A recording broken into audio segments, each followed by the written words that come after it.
Fakahatchee grass, eastern gama grass, known as Tripsicum dactyloides.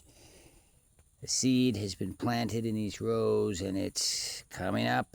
There's also some tropical hibiscus here and some real concentrations there. We will transplant some of those out into other places. We just plant lots of extra seed, make sure bunnies don't get ahead of us, and have plenty of plants to plant beyond the seed plant cutoff date, which is pretty much past here now, going into July.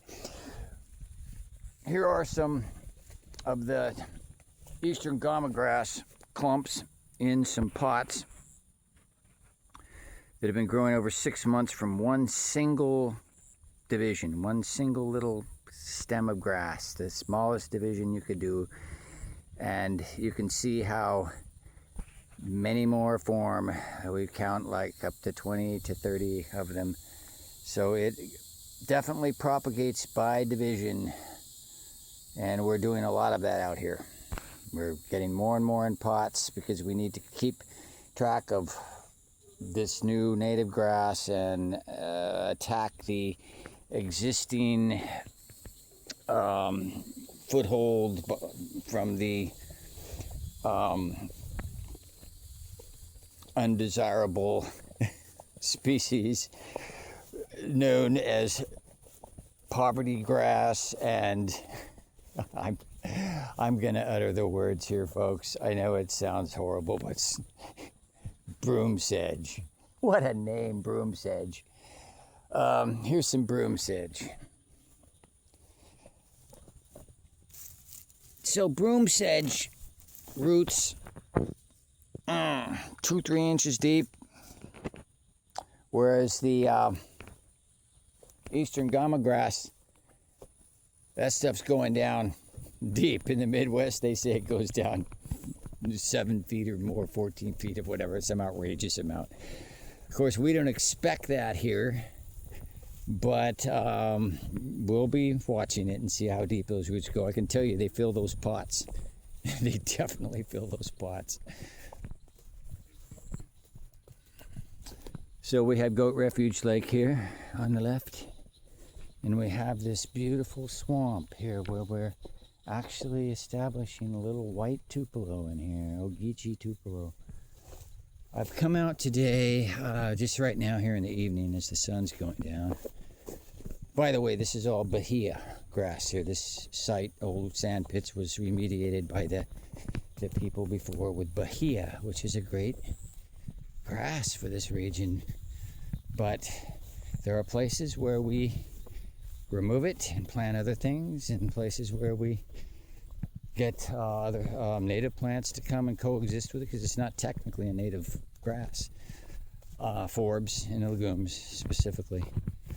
And then there's other areas that we seek to establish more in a native grass, like the eastern gama grass and the prairie wedge grass, more of a cool season grass that actually grows here quite well.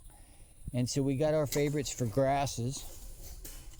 And then the forbs and legumes, those are all, being added from seeds that we've collected from plants that grow in the region that we know establish and thrive in this region. And some others we introduce and try and see if some other native variety that we don't see here could thrive. So we're always stimulated by new experimentation and such. This area here has some interesting things happening. Now there's oregano here, there's Italian oregano, there's Greek oregano. By the way, I did a harvest on this row today. I clipped a whole bunch of tops and got them dehydrated. Over here we have, well, all up there, that top row is all wild sunflower, and that's a wonderful native plant here. But down in here, look at this.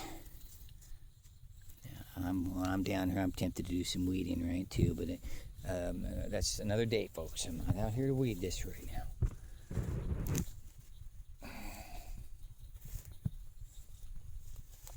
I see one undesirable here. that I want to get out. A nightshade plant here. Nasty stuff. The black nightshade.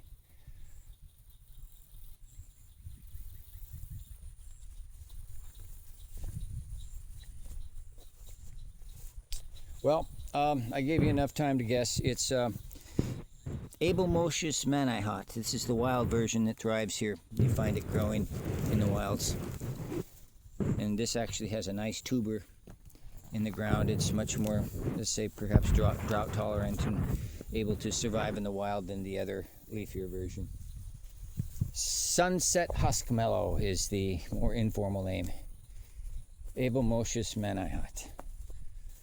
While we're on the tour here, it is getting dark. There's more Italian oregano here.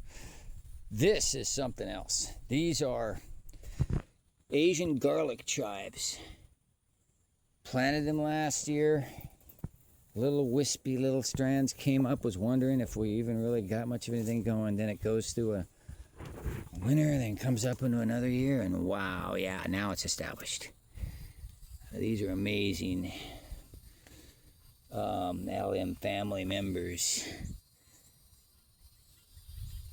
They're quite a preferred member of the allium family for Asians in some cooking. So what we have right here is pigeon pea in flower.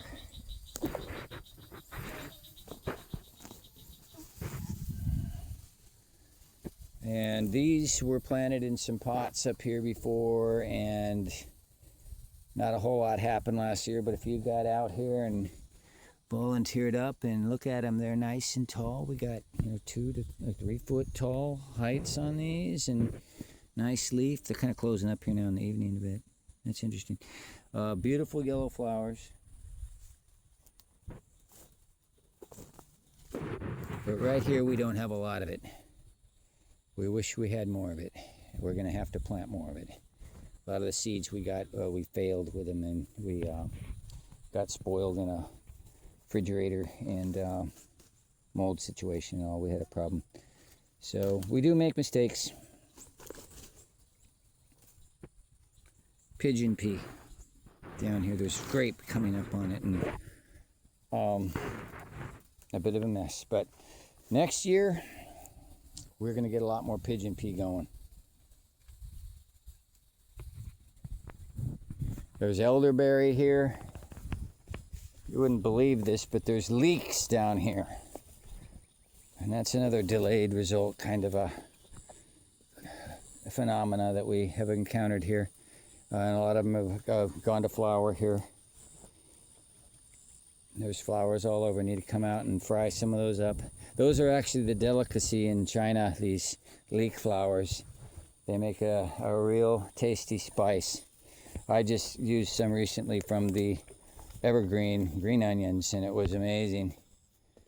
There's also some Abelmoschus manihot, the more leafy variety here. And you see the flowers there. And of course we got tropical hibiscus coming up all over here. Hey Pop, don't nibble on, no, don't nibble on the flowers. Come on. All right, I gotta get out of here, folks. It's too late. Mosquitoes are coming out.